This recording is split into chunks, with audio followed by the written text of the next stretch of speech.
¿Qué tal, mis queridos hermanos de este grupo de estudio?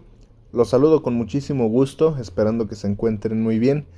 El presente audio es para estudiar un poco acerca del tema o los temas que tenemos pendientes, que eran una propuesta de nuestro hermano Alan, compuesta de 3 preguntas muy importantes, a decir verdad, a pesar de ser un tema general, a pesar de ser un tema en el que cada quien puede aportar y seguir aportando cada vez más para enriquecer estos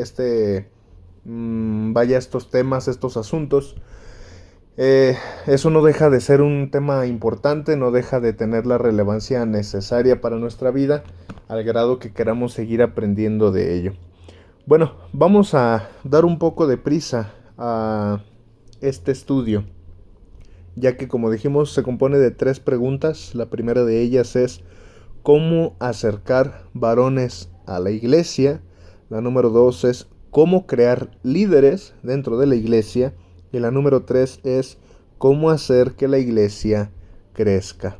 Vamos a comenzar dando respuesta desde la opinión de un humilde servidor a la primera pregunta acerca de cómo acercar varones a la iglesia. Y con esto hablamos de cómo despertar el deseo de liderazgo en los varones. Al menos tuve la oportunidad de platicar con el hermano Alan y me explicó que su duda, su inquietud iba más apuntada, iba más dirigida hacia este lado de cómo despertar en los hermanos, sean jóvenes o sean no tan jóvenes, despertar en ellos el deseo de servir a Dios, de tomar un ministerio y por supuesto pues de seguir creciendo en la obra del Señor. Bueno, nos encontramos con esta pregunta y la realidad, mis queridos hermanos, es que las iglesias hoy en día sufren una carencia de líderes. Esta es una realidad que pasa, yo creo que en todas las iglesias de México. En Estados Unidos nos encontramos con iglesias organizadas, nos encontramos con iglesias que tienen sus ancianos, que tienen sus diáconos, iglesias un poco más sólidas en cuestión a la organización. Pero aquí en México encontramos una tremenda carencia de líderes.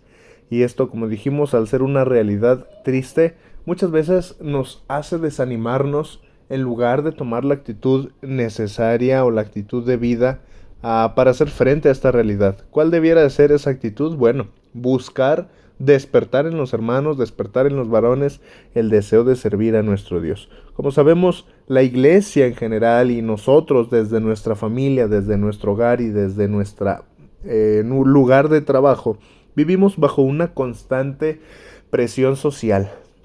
Y esto no hace falta explicarlo porque la verdad, la presión social es completamente evidente a los ojos de cualquier cristiano. Toda situación, toda persona que nos presiona, que nos incita o que nos tienta inclusive a desobedecer a nuestro Dios, a adoptar ciertas prácticas, conductas o vocabulario que no son de un hijo de Dios, eso es la presión social.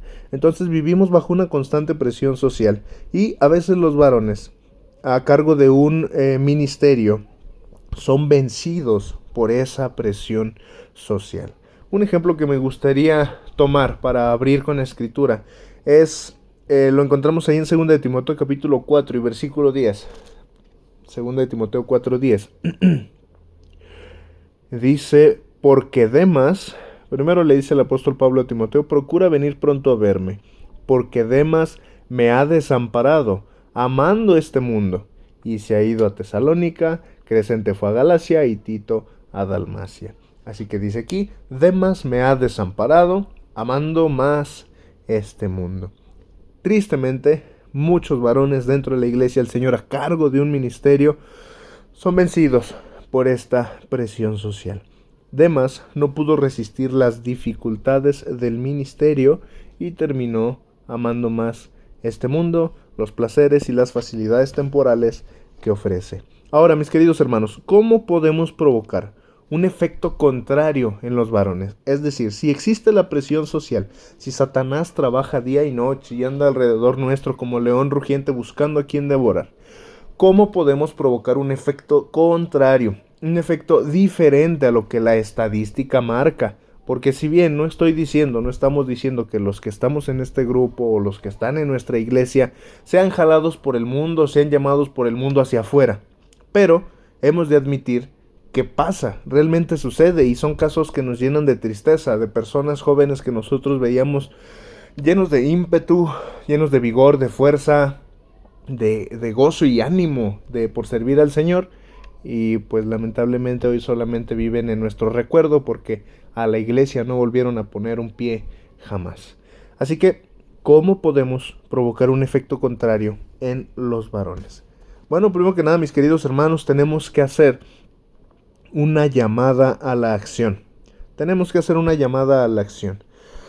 Hay un contexto, hay una escritura que tiene un contexto diferente, pero que me gustaría mencionar porque la reacción es genérica. Contexto diferente, reacción genérica. Y estamos hablando de la predicación del apóstol Pedro ahí en Hechos, capítulo 2, versículos 37 y 38. Si usted tiene oportunidad de leer en su casa todo el capítulo para entrar todavía más en contexto, usted sabrá que el apóstol Pedro les estaba diciendo que pues al Cristo, a quienes ustedes crucificaron, Él es el Hijo de Dios, y Él murió por los pecados de cada uno de nosotros. Entonces, en los versículos 37 y 38, después de que el apóstol Pablo hace una llamada a la acción, o después de que les dice qué fue lo que hicieron mal, dice: al oír esto, se compungieron de corazón y dijeron a Pedro y a los otros apóstoles: varones hermanos, ¿qué haremos?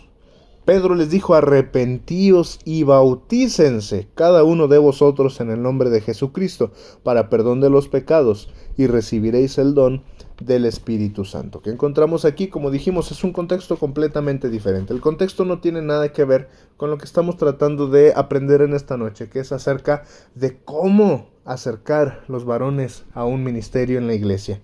Sin embargo, hay una actitud genérica que podemos sacar de este pasaje, y es que cuando se hace una llamada a la acción, las personas suelen o tienden a obedecer.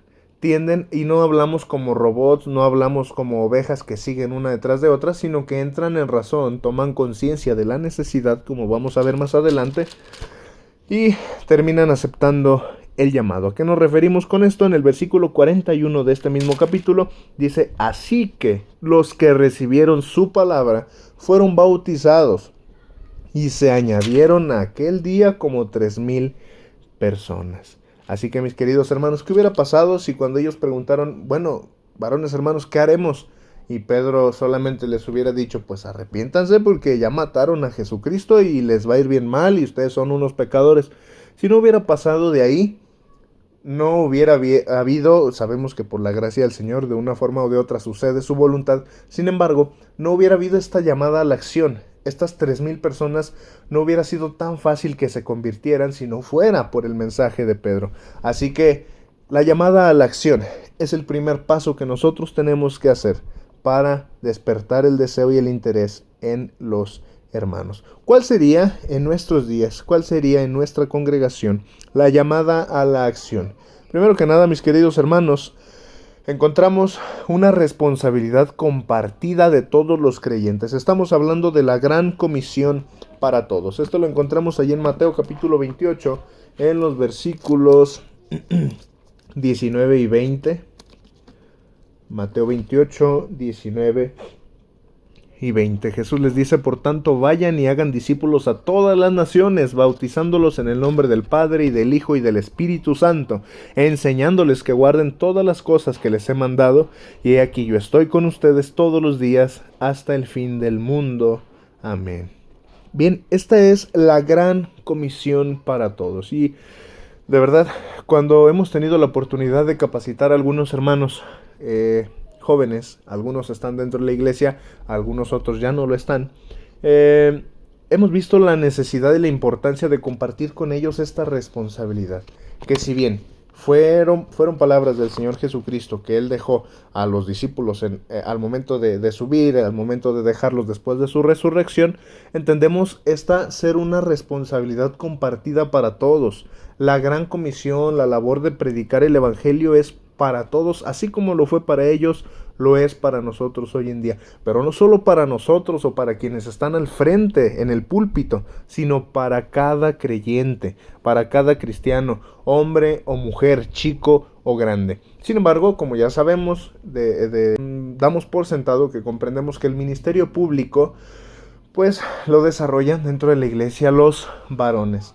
Por ello buscamos hacerlos conscientes de la gran comisión. ¿Cuál es la segunda llamada a la acción, mis queridos hermanos? Bueno, hacerles ver la gran mies que existe y la falta de obreros, como decía nuestro Señor Jesucristo ahí en Mateo capítulo 9, versículos 36 al 38. Dice... Y al ver las multitudes tuvo compasión de ellas porque estaban desamparadas y dispersas como ovejas que no tienen pastor. Entonces Jesús dijo a sus discípulos: a la verdad la mies es mucha, mas los obreros pocos. Rogad pues al Señor de la mies que envíe obreros a su mies. Así que estas son las dos llamadas a la acción que nosotros debemos expresar, contagiar, hacer saber a la congregación, particularmente a los hermanos, a los varones. Muchas veces se detienen las personas. Lamentablemente tenemos que contarnos dentro de ese grupo. Nos detenemos porque no nos sentimos capaces de desarrollar, de desempeñar un ministerio. No nos sentimos capaces de pasar y dirigir un himno, de pasar y dirigir una oración. Yo creo que las personas que estamos en este grupo hemos pasado la barrera de dirigir el himno, la oración, la ofrenda, la cena. Sin embargo, nos sigue costando trabajo, quizá a un par de nosotros, pararnos frente a una multitud, pararnos frente al púlpito o simple y sencillamente con la persona que tenemos al lado en el transporte público, como ya dijimos, en la escuela, en el trabajo. Nos sigue costando trabajo predicar el evangelio porque creemos que no tenemos la capacidad. La gran comisión, la mies, al ser mucha y al haber pocos obreros, no se trata de buscar personas capacitadas ni cualificadas ni nada por el estilo. El Señor lo único que necesita es un corazón sincero, dispuesto y sobre todo pues con muchas ganas de servirle, y Dios hará el resto. Así que lo primero que tenemos que hacer, la primera parte que se hace para atraer varones al ministerio es ser uno mismo y hacerlos a ellos conscientes de que es demasiado trabajo para los obreros que hay. De verdad, mis hermanos, que el trabajo nunca se va a terminar. El trabajo en la viña del Señor. Sigue habiendo almas sin conocer a Cristo, o sigue habiendo almas que conocieron a Cristo y que no le han aceptado, pero nosotros tenemos que hacer nuestra parte. El día lunes estaremos estudiando acerca de la parábola del sembrador, en la que, bueno, uno es el que siembra, otro es el que riega y Dios es el que da el crecimiento. Quizá alguien ya sembró, quizá nos toca regar esa semilla, o tal vez nos toca ser quien siembra y vendrá otro. El Señor pondrá persona, los medios y los tiempos para que esa semilla sea regada y Él decidirá en qué momento traerá su fruto. Así que, mis queridos hermanos, tenemos que ser y hacer a las personas conscientes de que el trabajo es demasiado para solamente 2, 3, 4 personas que están a cargo o al frente de una congregación. La transparencia y el ejemplo de fe provocan voluntades, mis hermanos. ¿De qué manera podemos acercar a la iglesia? Con transparencia y con fe. En Filipenses capítulo 1 y versículo 12, me gustaría citar este versículo. Filipenses capítulo 1 y versículo 12.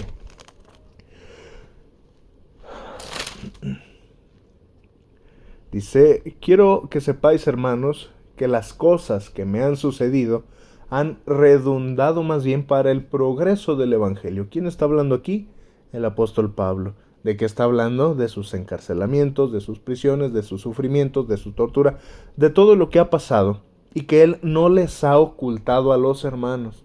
A veces, como padres inexpertos, queremos pintarle a los hermanos un mundo color de rosa. Queremos pintarle a los hermanos la falsa realidad de que la vida cristiana o es muy fácil o es muy difícil de llevar, es imposible alcanzar la santidad, cuando la verdad es que no, hermanos. En la vida, en la batalla como cristianos, claro que se sufre, claro que se batalla, pero también se goza, se alimenta el espíritu, se fortalece y unos con otros nos animamos a seguir adelante. Si Pablo hubiera ocultado de los hermanos todo su sufrimiento, que como dice el siguiente versículo, pues era evidente por toda la guardia pretoriana y todos sabían de su sufrimiento. Dice el versículo 13, de tal manera que mis prisiones se han hecho patentes en Cristo en todo el pretorio y a todos los demás. A la mayoría de los hermanos, y dice, y la mayoría de los hermanos cobrando ánimo en el Señor con mis prisiones, se atreven mucho más a hablar la palabra sin temor. Así que, mis queridos hermanos, ¿qué es lo que encontramos aquí? Encontramos un ejemplo de fe del apóstol Pablo, híjole, genuino, perseverante, indudable, incansable y todo un montón de adjetivos que no nos alcanza las palabras para describir la fe que el apóstol Pablo tenía después de su conversión. Aparte de ello, el apóstol Pablo mostraba esa transparencia de la que estamos hablando, las cuales encontramos aquí provocan voluntades. Que el apóstol Pablo fuera sincero con su situación y siguiera mostrando ánimo a pesar de todo, provocó que los hermanos se animaran, cobraran valor y ánimo de sus prisiones para predicar el evangelio más y más. Por eso Pablo dice, quiero que sepan que mis prisiones han servido para el progreso del evangelio. Así que una vez despierto el interés y la voluntad, es necesario pasar al siguiente punto. La siguiente pregunta es, ¿cómo crear líderes? Suponiendo que ya despertamos en los varones de la iglesia el interés de acercarse a la iglesia, la sinceridad o la genuinidad, si se me permite la palabra, de su servicio a Dios, el que hayan dejado de asistir a la iglesia por compromiso, por costumbre, por rutina, por obligación, porque los padres los obligan a ir, como es el caso de los jóvenes, si pasamos de eso a contagiarles el ánimo y el interés por querer prepararse y de estar capacitados para desarrollar un ministerio, desarrollar un liderazgo, porque, ojo, pasar y dirigir un himno no es ser un líder, pasar y hacer una oración no es ser un líder. Un líder, como su palabra lo indica, lo expresa, es quien dirige a la congregación, quien la acompaña en las actividades, quien la instruye, la alimenta y bueno, se involucra en estas actividades y crecimiento de la iglesia. Por ello, y ahorita vamos a ver, pues la palabra líder ha sido mal utilizada y de hecho no es una palabra que encontremos en la palabra de Dios. Ahorita vamos a eso. Entonces, es importante, mis queridos hermanos, una vez que contagiemos el ánimo, preguntarnos cómo crear líderes. Hay candidatos, hay personas interesadas, hay varones que levantan la mano, se escuchan voces de voluntarios. ¿Cómo crear líderes? Una vez identificados los candidatos, ojo a esto, hermanos, es necesario crear un vínculo con ellos.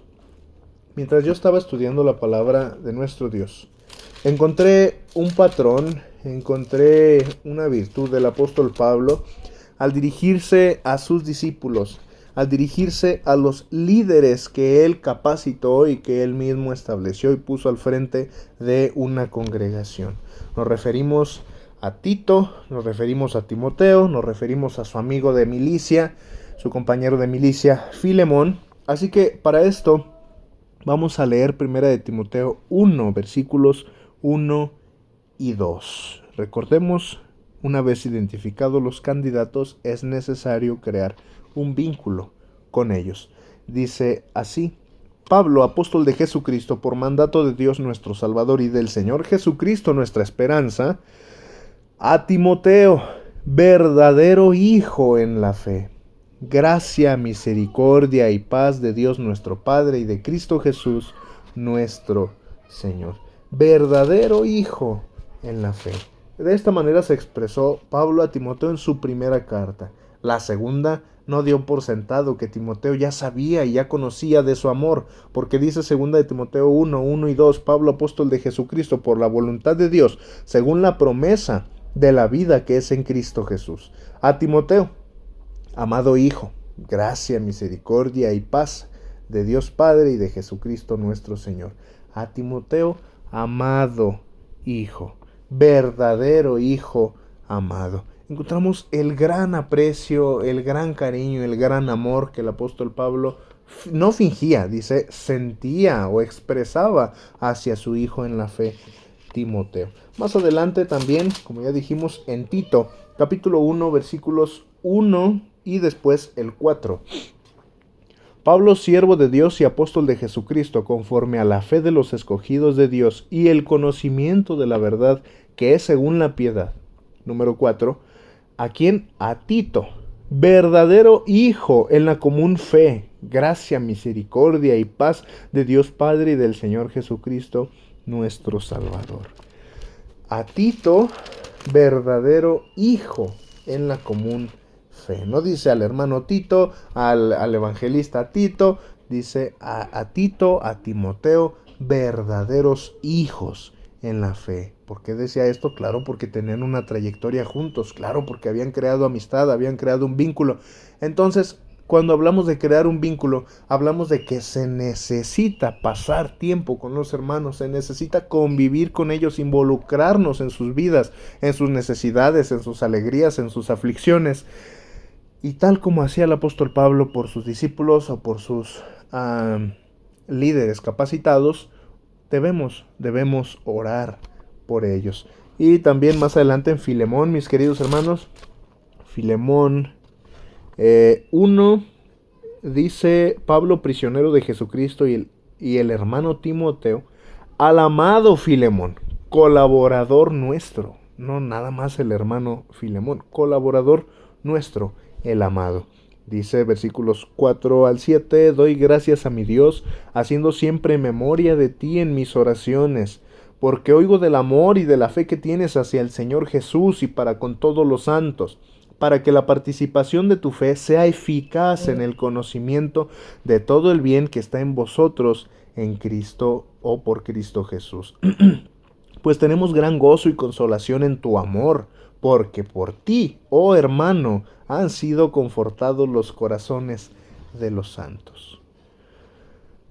Además de crear vínculos, mis queridos hermanos, tenemos que aprender a reconocer y a resaltar sus virtudes. El apóstol Pablo no es que estuviera lisonjeando, no es que estuviera tratando de caerle bien, de, como decimos ahí coloquialmente, de hacerle la barba a Filemón, a Timoteo, a Tito.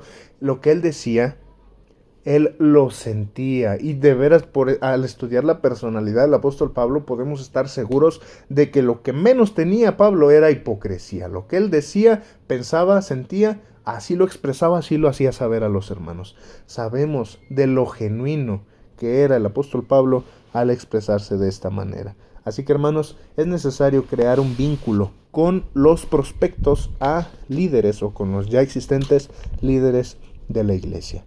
Debe llevarse a cabo una capacitación. Esto es parte del proceso de formar líderes en la iglesia del Señor. Una capacitación que encontramos también, no vamos a salir de Timoteo, hermanos. Vamos a seguir leyendo ahí en Primera de Timoteo. Capítulo 3, versículos 14 y 15. Toda la carta está llena de consejos. Yo diría que toda la carta podría servirnos para hacer un seminario, un taller, un curso sobre el liderazgo. Sin embargo, bueno, por el tiempo y por los medios tenemos que resumirlo. 1 Timoteo 3, 14 y 15. Esto te escribo. ¿Quién dice? Pablo. ¿A quién? A Timoteo. Esto te escribo, aunque tengo la esperanza de ir pronto a verte. Es decir, una vez te lo estoy escribiendo, pero una vez que vaya te lo voy a decir nuevamente, te voy a reforzar los conocimientos, para que si tardo, sepas cómo debes conducirte en la casa de Dios, que es la iglesia del Dios viviente, columna y baluarte de la verdad. Así que sepas cómo debes conducirte en la casa de Dios. Debe haber una capacitación para los líderes, mis queridos hermanos. Esta capacitación en cuestión debe ser hecha en base a aptitudes. Esto sí es algo que no debemos ignorar, porque es el dicho que si juzgas a un pez por su habilidad para trepar un árbol, pues pasará toda su vida pensando que es inútil, ¿verdad? Entonces, no estamos hablando de dejar de lado todas las responsabilidades que involucran un ministerio. Sin embargo, si un hermano es bueno para la oración, no iniciemos queriéndolo aventar a algún otro acto de adoración. Dejemos que agarre confianza, que se afiance en lo que él puede aportar y colaborar a la obra y al pueblo de Dios. Así que esta capacitación debe ser hecha en base a aptitudes. ¿Dónde encontramos esto? En Romanos capítulo 12, versículos 6 al 8.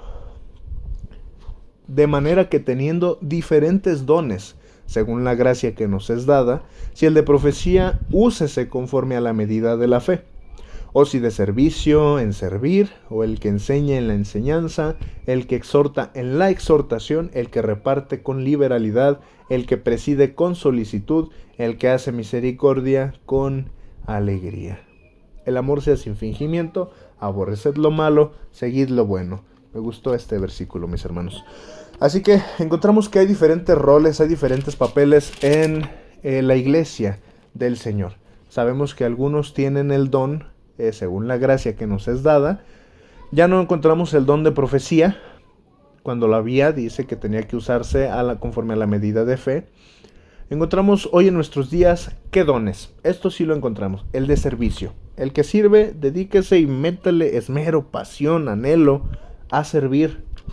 Fíjese qué importante es la labor del servicio, que también Pablo le enseñaba a Timoteo los requisitos que tienen que cumplir los diáconos para presentar un servicio para los santos. Así que no debe menospreciarse este ministerio. El que enseña, pues dedíquese a enseñar. El que exhorta, dedíquese a exhortar. Capacítese, instrúyase y también instruya a los demás, claro, con amor. El que reparte con libertad, con holgura, con soltura, con liberalidad. El que preside con solicitud. Realmente estar dispuestos y solícitos a hacerlo. El que hace misericordia, por supuesto, con alegría. Mis queridos hermanos, así que la capacitación debe ser hecha en base a aptitudes. La iglesia debe tener una organización. Esto no podía dejarlo de lado, hermanos. Sabemos que estamos quizá muy lejos, no es imposible, pero sí estamos un poco lejos de llegar a tener aquí en México iglesias organizadas. Sin embargo, como ya decíamos hace unos minutos, no encontramos el cargo de líder dentro de la palabra de nuestro Dios. Líder, pues ha sido una palabra adoptada, y si me permiten dar mi opinión, no es una ley, pero es mi opinión. Yo creo que los líderes son los maestros de lo que hablaba el apóstol Pablo ahí a los hermanos en Éfeso. Efesios capítulo 4, versículo 11.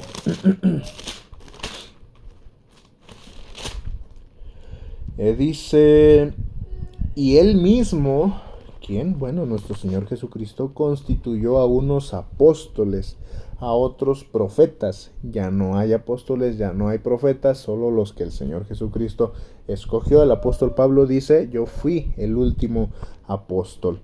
Y dice, a otros evangelistas, a otros pastores y maestros. Claro que hay maestros, mis queridos hermanos.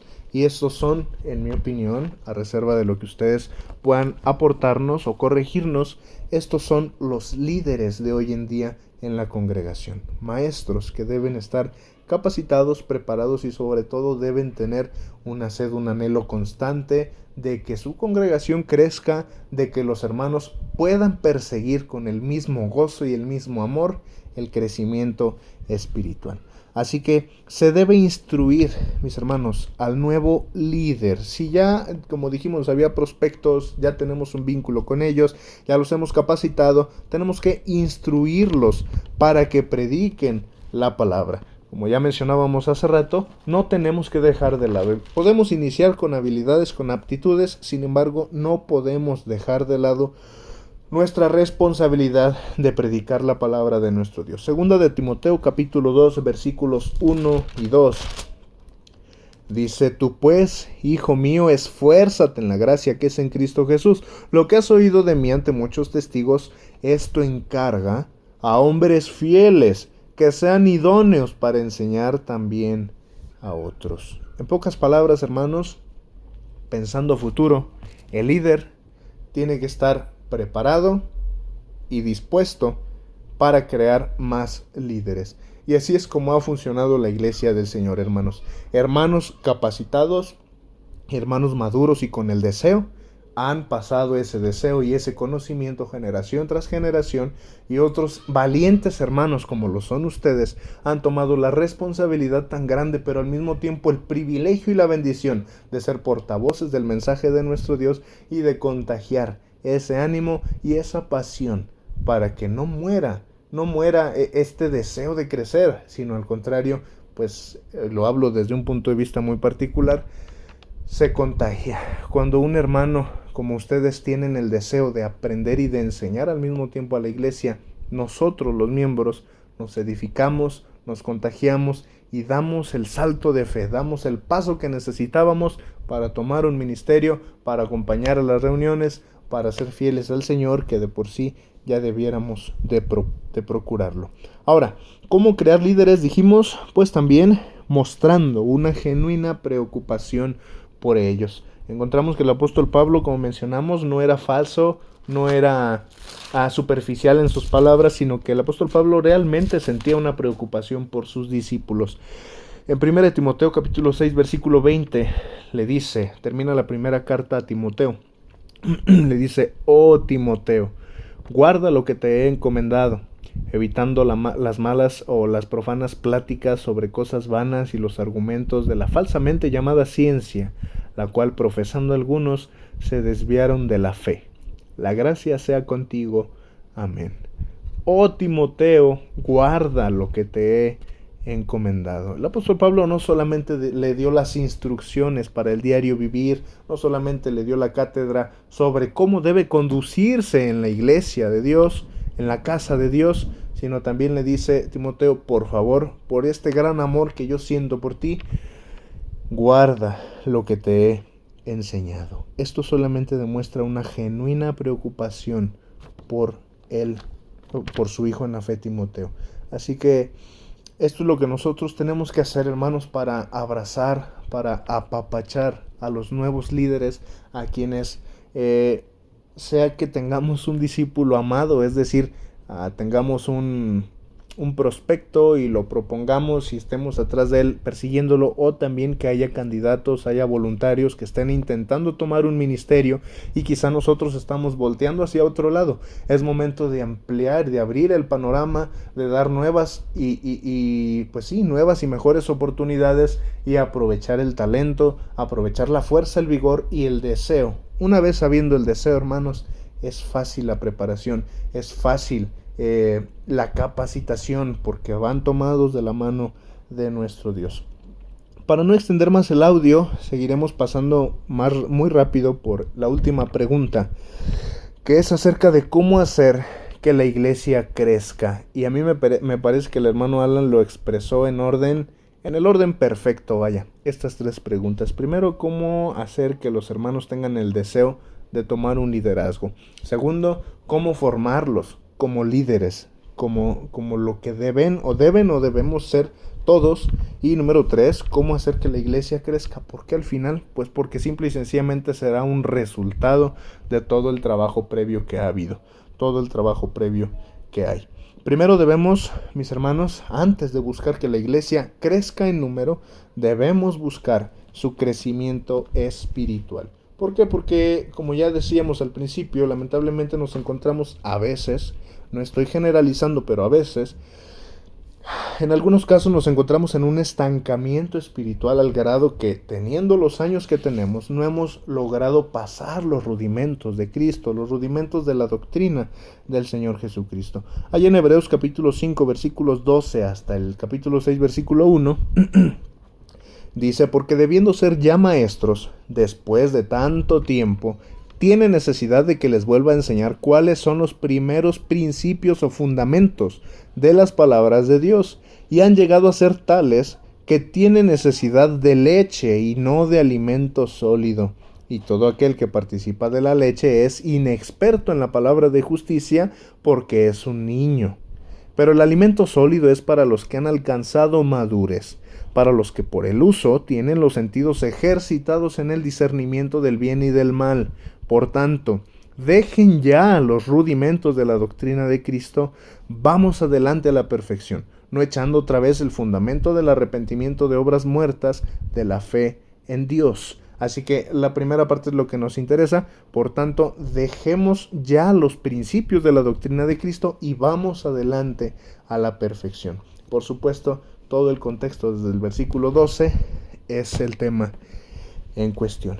Mis hermanos, tenemos que procurar el crecimiento espiritual. No se puede dar el salto, es imposible dar el salto a que la iglesia crezca en número, crezca en miembros, si no se ha dado un crecimiento espiritual. ¿Por qué? Porque nuevamente el trabajo se va a cargar solamente a una o dos personas, que es el predicador que está a cargo de esa congregación, y uno o dos líderes más que estén haciendo el trabajo. ¿Para cuántos de la congregación?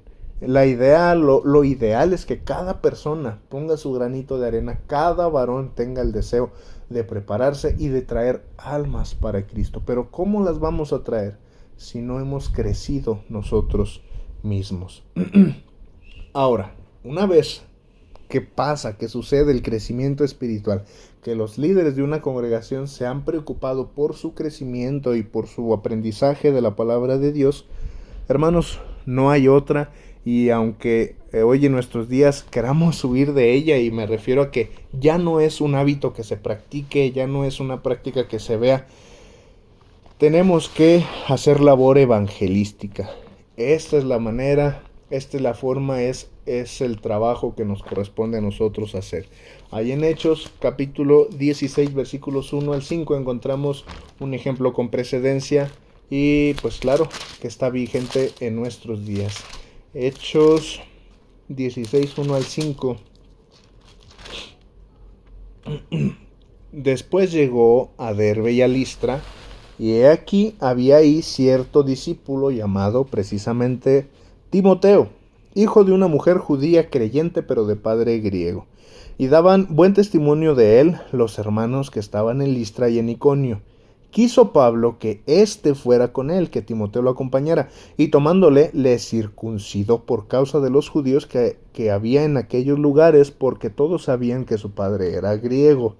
Y al pasar por las ciudades les entregaban las ordenanzas que habían acordado los apóstoles y los ancianos que estaban en Jerusalén para que las guardaran.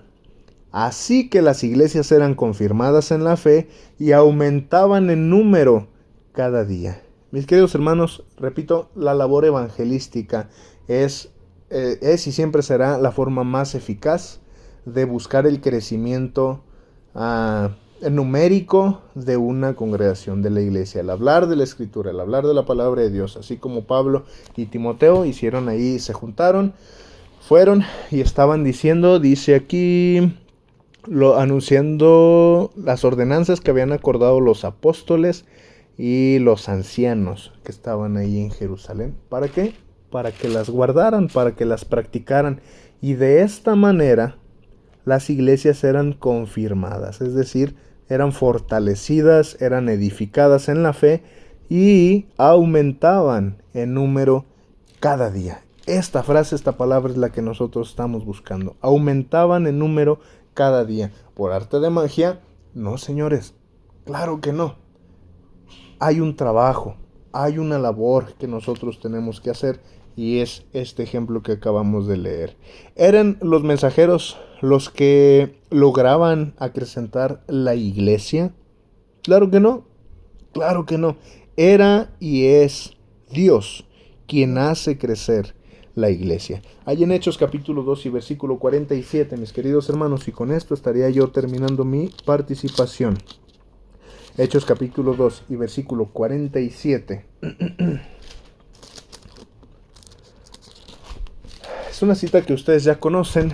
Dice que desde el 46 perseveraban unánimes cada día en el templo y partiendo el pan en las casas comían juntos con alegría y sencillez de corazón, alabando a Dios y teniendo favor con todo el pueblo. Y el Señor añadía cada día a la iglesia los que habían de ser salvos. Dios añadía y lo sigue haciendo cada día a la iglesia los que habían de ser salvos. ¿Simplemente teníamos que cruzar las manos? Claro que no. Hay un trabajo por hacer. Hay una labor evangelística que nosotros tenemos que realizar. Hay una capacitación que nosotros tenemos que tomar. Debemos tener cuidado, hermanos. Capacitarnos nosotros mismos y capacitar también a quienes tienen el deseo de formar parte del liderazgo, ser un maestro para otros en la iglesia del Señor. Tenemos que trabajar para ver un crecimiento en la iglesia, sea espiritual, sea numérico, pero de que tenemos que trabajar, tenemos que trabajar. Mis hermanos, esto es todo. Que Dios los bendiga.